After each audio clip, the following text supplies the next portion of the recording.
We are here at Hopkinton High School Auditorium today for Meet Your Neighbor with an interview with Mehr Kaur. Mehr is a recent graduate from here at Hopkinton High, and she was an integral part of the theater group that performed regularly in Hopkinton.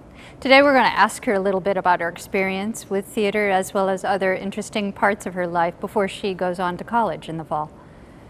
Mehr, thank you for meeting today here at Hopkinton High School in the summertime when you are done with school. But we're here right on stage in the auditorium at Hopkinton High School. Yes. And this is a place we thought of in terms of interviewing you. At this point, you graduated here recently, but the stage has been a significant part of your experience at Hopkinton High, if I understand correctly. Yeah, definitely. I've spent a lot of my time in this room, on the stage, up and down the aisles. Yeah. So yeah, it brings back a lot of nice memories. Oh, that's good to hear. Yeah. And has that been since freshman year? Yes, it has been since freshman year to this past spring. We ended with the One Act Festival. That was sort of a nice conclusion to my theater experience at high school. So. Did you write your own piece? I did. Yeah, I wrote, for the first time, I wrote my own piece and directed it as well. And what was that called? It's called The Marbles. It was sort of like a dramatic comedy sort of thing. Yeah.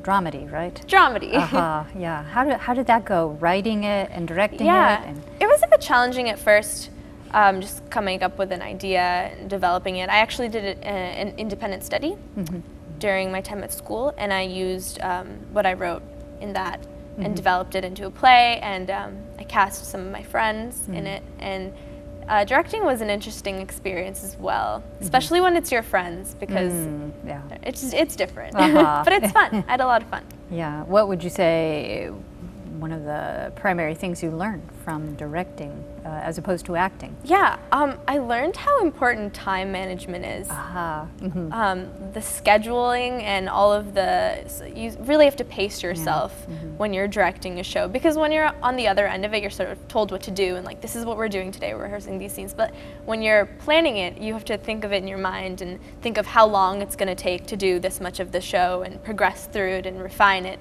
So learned a lot about that. Oh, that sounds like a good lesson to learn. It was. And then what have you been involved with otherwise here on this very stage through the years, different productions? Yeah, well, some of my favorite productions that we did, I guess my favorite was You Can't Take It With You. I did it my sophomore year. It was a comedy about a dysfunctional family, and it was an amazing experience. And I was still an underclassman then, so I got to learn a lot from the upperclassmen in the show, because it was a very small cast. So it was a lot of fun. Yeah. Oh, that's great. And you've been involved in musicals as well as acting in other productions, non-musical productions, which are called what? Plays. Plays, right? Thank you. From what I understand, you just had a very good, solid, enjoyable experience. Oh, absolutely, yeah. On the stage. And if you thinking about theater and what it means to students and then to people throughout life, if this stage could talk, using your imagination for a moment, what could it say kind of universally for people who come here, who start out here, who perform? What can it offer universally in terms of opportunity for all people who come and partake? Yeah, I think it really just opens people up a lot. Yeah. I know a lot of people that I really wasn't close to at the beginning of my time at high school, and I saw them bloom in a way that was really interesting to watch, because when you're doing theater, it sort of forces you a little bit out of your comfort zone. And you have to do things and try things that you've never done before, especially when you're doing improvisation activities or talking about yourself. And it really opens people up, and you learn a lot about the people around you that you maybe hadn't learned before. Oh, that's interesting. And would you say that theater is open for anyone who's interested, or does it take a certain kind of person to give it a try? No, I think it's open to everybody. Yeah. Yeah, I think you definitely have to be willing to sort of push yourself out of a comfort zone. and you have to be able to work well with other people, or you learn that throughout the process. But I think anybody can come on stage and you know, perform or write. Like, there are lots of parts to the process as well. So if you're maybe you like being backstage, you could do something on tech crew or something like that. But it's definitely, it's a whole sort of realm and a world, and there's lots of parts to it. And I think anybody is really able to join. Well, that's good for us to know in Hopkinton. Absolutely. Because we have wonderful theater with Enter Stage Left down the street and all kinds of opportunities nearby. So that's a good message for everyone to get a little out of your comfort zone, give it a try somewhere. Yeah, definitely. Yeah, so good to know. And so you've been very involved in theater, and you just graduated from Hopkinton High School. Congratulations. Thank you very much. I understand that you have been very involved with the academics here at Hopkinton High School. Yeah. And I don't know if there was a particular area that you favored or enjoyed. I definitely liked sort of English, history, those types of classes, and we have great ones here. Yes. Oh, it's awesome. So. Thinking back to it, it was a really good experience being in maybe some of those higher level English and history classes, because just the experience you have is really unique. Well, that is good legacy. Yeah. To let underclassmen know about that as you're leaving. Good to hear about our town. And so you were involved very much in the academic scene and in theater, and as if there would be any more time, from what I understand, you spent a good part of time also involved with classical Indian music? Yeah. Yeah, so I've been singing religious, faith-based music, which is also in the Indian classical tradition for a very long time, since I was very young, with my father. Maybe like 2 or 3. Wow. Yeah, yeah. I was always around it, and religion is a big part of my life, and music particularly is a big part of my religion. So I was really in that atmosphere, surrounded by it. But I started learning Indian classical music about 1.5 years ago, I think. Yeah. Yeah, so informally more through your father when you were young, and now in a formal way. Yes, this is and a I very understand formal. your teacher is in India, so how do you take classes that way? Yeah, I learn lessons over Skype twice a week, hour lessons. So it's quite rigorous, but I learn a lot. So. And your teacher's from India, what part? He lives in Chandigarh, which is a northern part of India. Yeah, and how would you describe having is it very strict and you're the very focused? tradition is a lot different than maybe when I go to like my Western voice lessons for musical theater.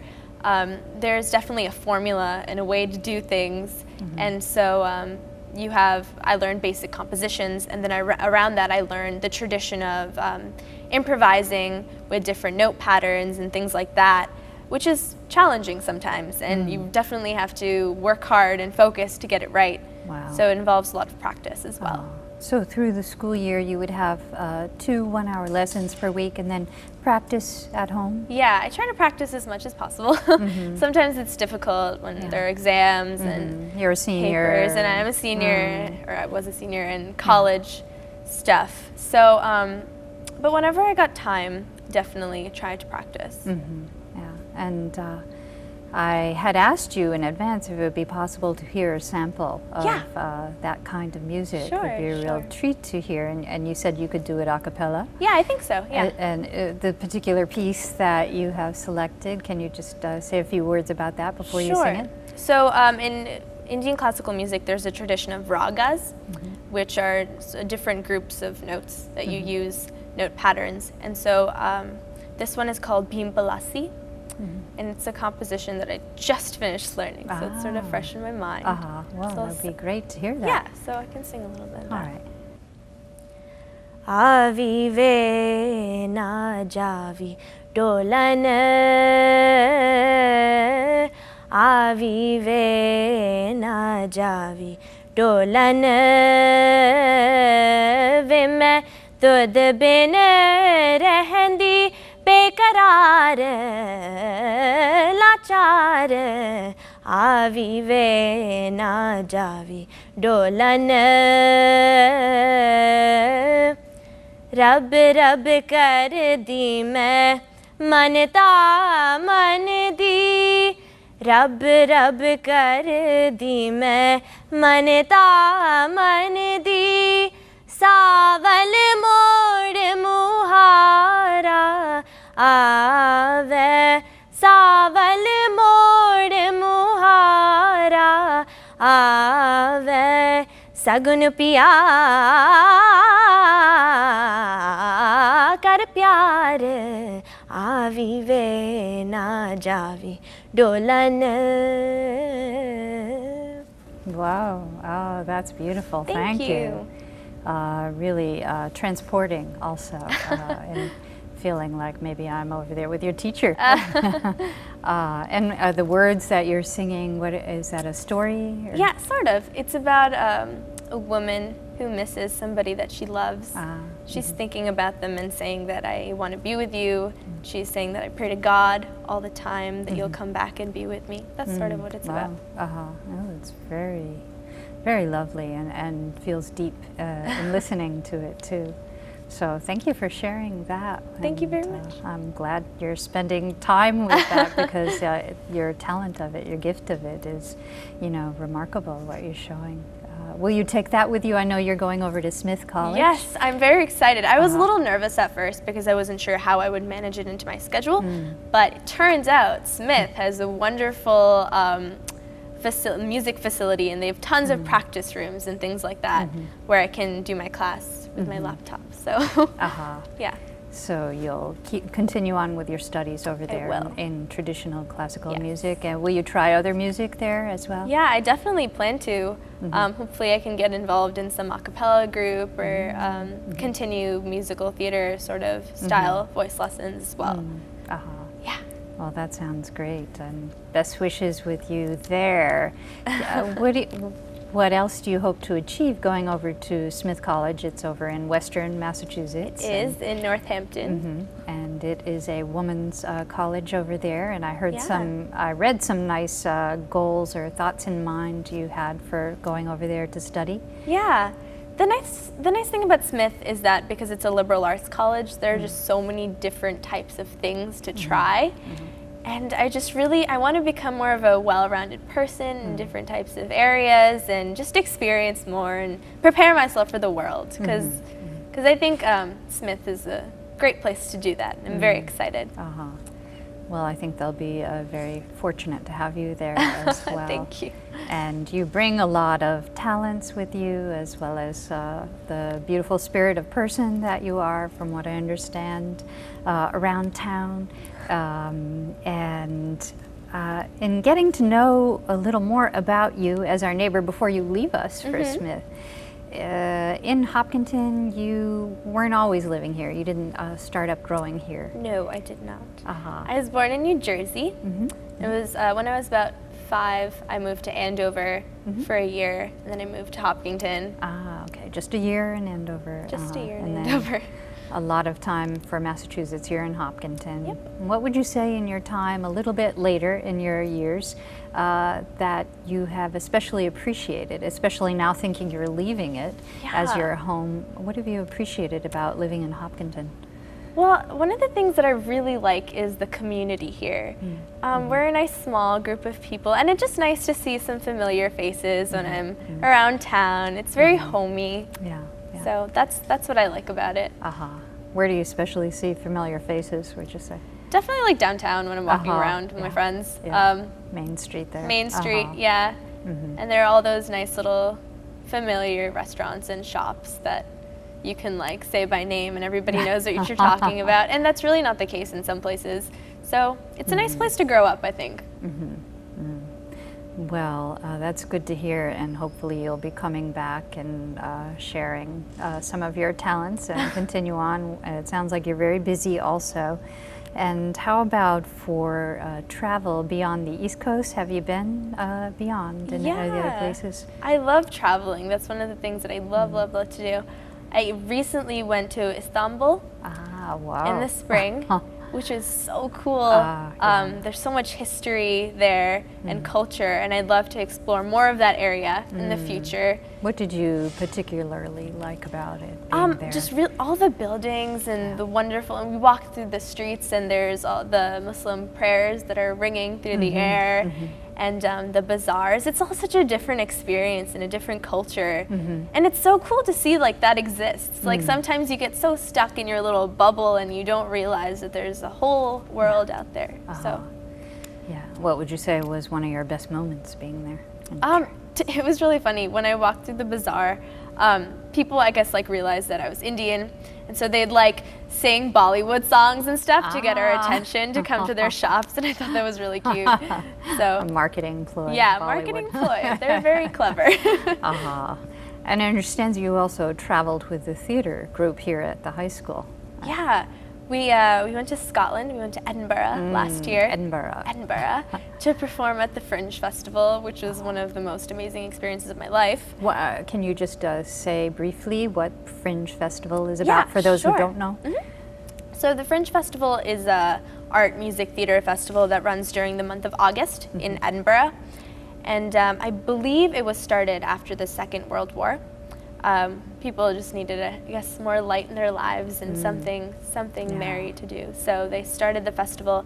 And really, it's great because there's theater in every little nook and cranny of the city. And you walk around and you see actors and directors everywhere advertising for their shows. And it's a really cool environment to be in. We were there for 2 weeks, and we performed a play that we had written as an ensemble. Wow. Was this past year or? It was 2011. 11, okay. Yeah. Yeah, well, that sounds like a great experience. I understand there was even theater in the restrooms. Oh, Did you find that to be the case? That's very true, actually. Yeah, people perform everywhere. It's amazing to see. That is an amazing thought to hear that it just goes on everywhere. And then you had mentioned a story about a particular group you bumped into there. It's super exciting because there are like professional actors and directors all over the Royal Mile, which is where people advertise. So my friends and I had seen a show one night called Armageddon Apocalypse. What is it again? Armageddon Apocalypse, the explosioning. I love that title. Yeah, it's great. And it was really funny and awesome, and we all loved it. And so we were advertising for our show on the Royal Mile the next day, and we came across the producer and the director and some of the actors in the show, which is so cool. We chatted with them for a bit, and they gave us some Edinburgh advice about where to go eat. So that was really cool. Where were they from? They were from London, I think. Yeah, but I think they had been coming to the Fringe for a couple years. And what were they like off stage? They were really cool. Yeah. Yeah, they were great. They were funny. Still funny. Yeah. And comedy, did they inspire you to be more interested in comedy? I think so. Yeah, we saw a bunch of comedies actually when we were in Edinburgh. Dark comedies and just late night sort of comedic sketches, things like that. And it was really cool to see what you can do with language and how to make people laugh. And it was inspiring, definitely. Yeah, I gained a lot from it. Wow. Well, it sounds like a really important experience that you were able to take part of. Is that something that will continue to happen with the high school theater group here? I think so, yeah. I think Valerie's planning on taking the kids every 4 years, which is really cool because everybody will be able to experience it. Yeah. Well, maybe I'll go back to high school so I can go next Sounds time. like a good idea to me. I think it's worth it. Yeah. Well, that's great. And I don't know if it influenced you, but I understand that you're still working on the arts even though you're taking your summer break now after graduating and all that senior year entails, but you're still writing? Yeah, my friends and I are starting to write a film, which is kind of cool. It's something that I've aspired to do for a while. And I write some poetry and some short stories on the side, just for fun. So yeah, and so you've been busy being creative even though you're in summer hiatus form and just about ready to get started on intense work once again. Right? Oh, absolutely. So that is nice and inspirational to know, that the creative force can always stay with someone. Oh yeah, I think like when I'm in college, I plan to continue writing with my friends, because writing is something that you can really do wherever you are, with whoever you want to do. So Yes, well, something I look forward to. that's good to hear, and I hope you have some good experiences in that area as well. So, wow, well, we've covered a lot in terms of your life and your years here, and we talked a bit about school. How about from your family, growing up in different places on the East Coast? What would you say that you have learned from your family in growing up that you're going to take with you to your next place? Sure. I mean, one of the things that I've learned from my family is just to work hard no matter what I'm doing. I mean, I see my parents working hard, and I have a brother as well, and so and so I think that's one of the things that definitely I'm going to take throughout my life.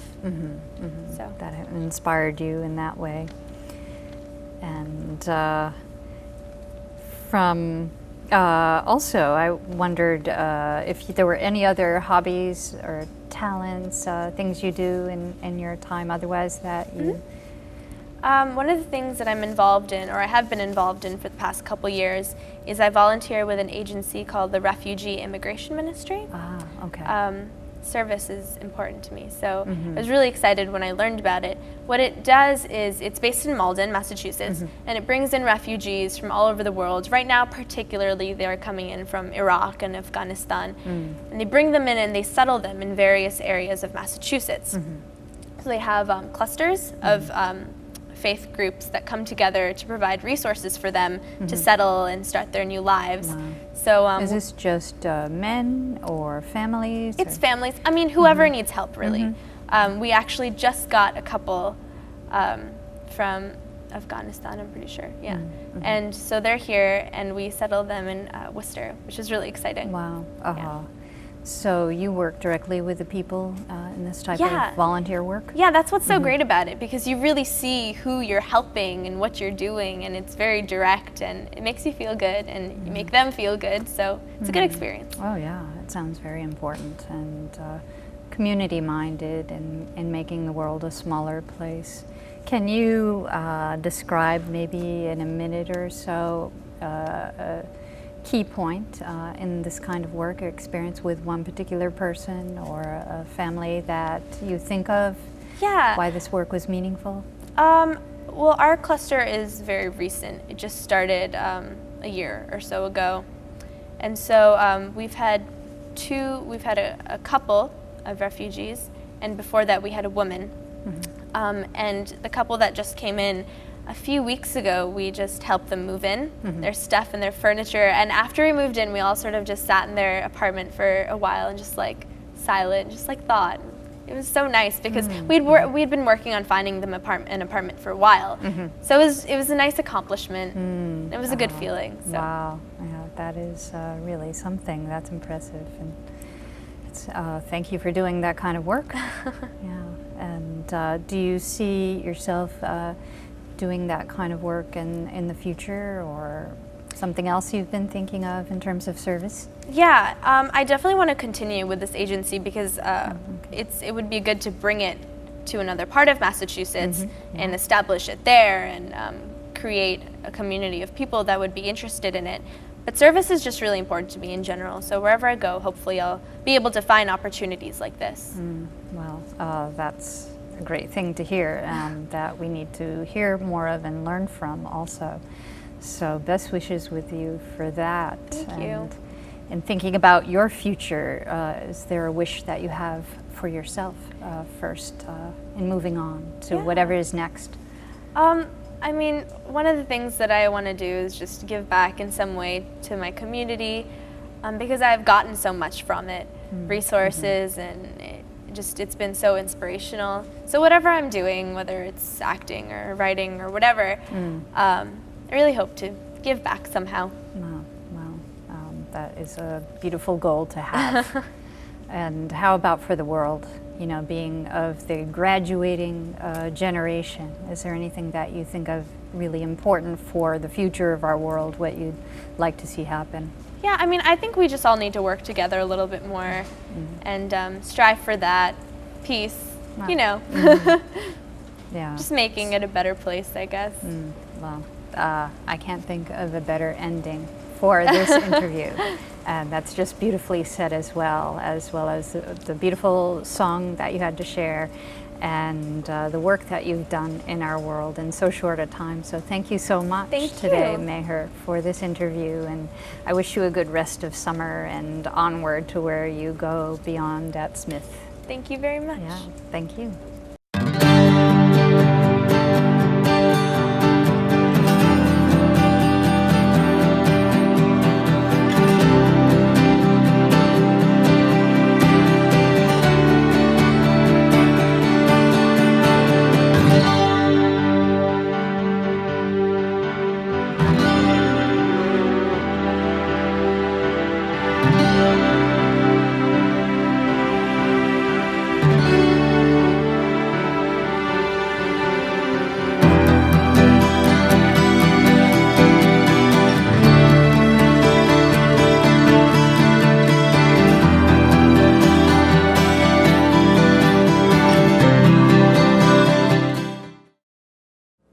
I'm Dr. Martin Kafina. Lupus is a chronic inflammatory disease of the immune system that can attack various parts of the body, such as the skin, joints, or internal organs. It has been described as America's most common, least known disease. At least 1.5 million Americans have the disease, and more than 16,000 new cases are reported each year. 90% of those affected are women, with most between the ages of 15 to 44. The symptoms of lupus can vary from patient to patient, but joint pain, muscle weakness, fatigue, fever, rashes, or sensitivity to sun or light are common signs of the disease. The effects of lupus can range from mild to severe, but it is a serious condition that requires constant monitoring and treatment. For more information, visit the American College of Rheumatology at rheumatology.org.